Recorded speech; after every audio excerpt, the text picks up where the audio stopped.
Good morning. It's January 12th, 2026. And look at the cards I pulled in the order I pulled them. The Ace of Cups, the Two of Cups. You get that? January 12th. No lie, folks. These are the cards I pulled today.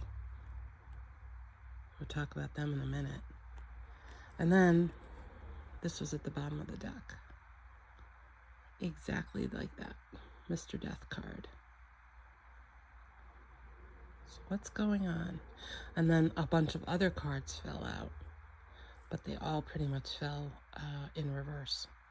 So we'll talk about them in a minute. So the quick and dirty about these two together, I think overall is a positive message.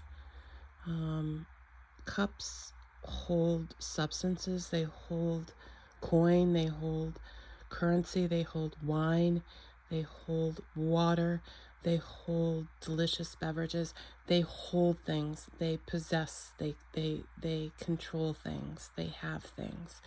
And the artist who did these cards obviously is interpreting the Ace of Cups as an abundance of love and beauty and nature and just all things wonderful emanating from this cup. So to me, this just signals a renewal. The other day I had a card that showed a seed being planted. I think it's a little early for the seed to forest, but I think that this card kind of shows it's in progress. And that I'm on the right path, and maybe you're on the right path too. This, to me, is same, but obviously there's a love connotation there. You see the heart shape made by the two glasses, two people intertwining hands, binding your wrists, very sort of symbolic. I think this has to do with relationships and being more attuned to relationships, and perhaps there's going to be an exchange or another person coming into, re-entering, factoring into your life who wants to share with you. Doesn't want to take, wants to share. They're bringing their own cup here. You're not providing the booze.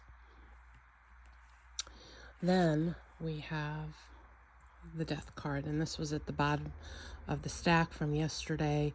I usually use it to close out the energy of the past day's reading, and I'm sorry for the glare. Number 13, one of the major arcana. Sorry for the glare. I'll try to do it this way. The Death card is not, everybody always panics, the Death card, like, ooh, yeah, yeah. The Death card is the ending. It's the rotting away. It's what you don't need anymore is eliminating itself from your life. So I'm hopeful that this, together with the energy that was building the other day, with a seed being planted and with things growing and the Justice card and all that wonderful energy, this just symbols that I just want to like pick things up and throw them away. It's just removing what's not needed. And this, whatever I'm pulling up, could be dirt that grows something else. It could be twigs that I used to start a fire. It could be cobwebs. It could be residue from the past. It could be bad feelings. It could be fear. It could be hurt. Just pick it up, man, and deposit it elsewhere. Push it out. Okay? So the last thing I want to show you is when I was doing the cards, a whole heap of them came out in reverse. So Star card in reverse, the King of Wands in reverse, the Prince of Wands in reverse, the Eight of Pentangles, and the Emperor in reverse. Okay, so I'm turning these over right side up, but remember they came out upside down, so you know their apparent meaning has to be flipped over in a little bit. For me, if I had an emperor, if I consider myself an empress, or if I consider myself someone who has or is trying to attain that sort of that leveling up in life where you're mature and you're smart and you're confident and all of that, you want an emperor. Okay, an empress either wants to be by herself or she wants an emperor. It's just the way it is. She'd rather be by herself than be with anything less than an emperor. And an emperor is not just a man with a lot of money.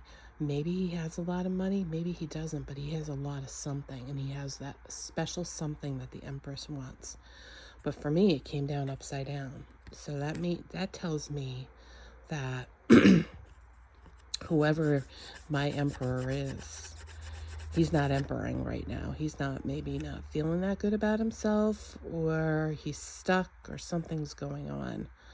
So he's got some stuff to work on. And that may be the reason for all of these other sort of negative things. I mean, otherwise you got this Billy Idol kind of guy who could be rocking it out and is just, he's doing his thing, but he's in reverse. So that kind of goes with the Emperor in reverse. He's not rock starring right now. Okay. Eight of Pentacles is obviously an abundance, a lot of them. You have so many of them, you can display them, but it's in reverse. So not everything's going maybe the way it needs to go. And then we have the King of Wands. And we have emperors, we have kings, we have princes. But it's upside down. And then finally we have the Star card. We pulled this card the other day. I pulled it upside up, but it came upside down. I don't know. It's kind of like she's leaning over the bed. But yeah, so I'm not really sure what to make of all these. These all have meanings, but that's a lot of cards for one day. I like to keep it down to a few cards, but I just wanted to share them with you.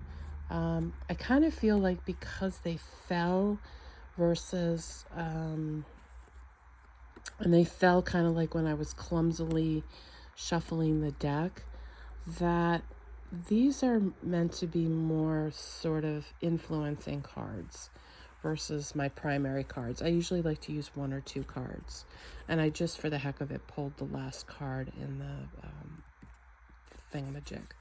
So yeah, so again, to recap, it's January 12th, and if you need any confirmation of that, you've got number 1, you got number 2, there's your January 12th right there. This is predominant energy. Hope you have a blessed day.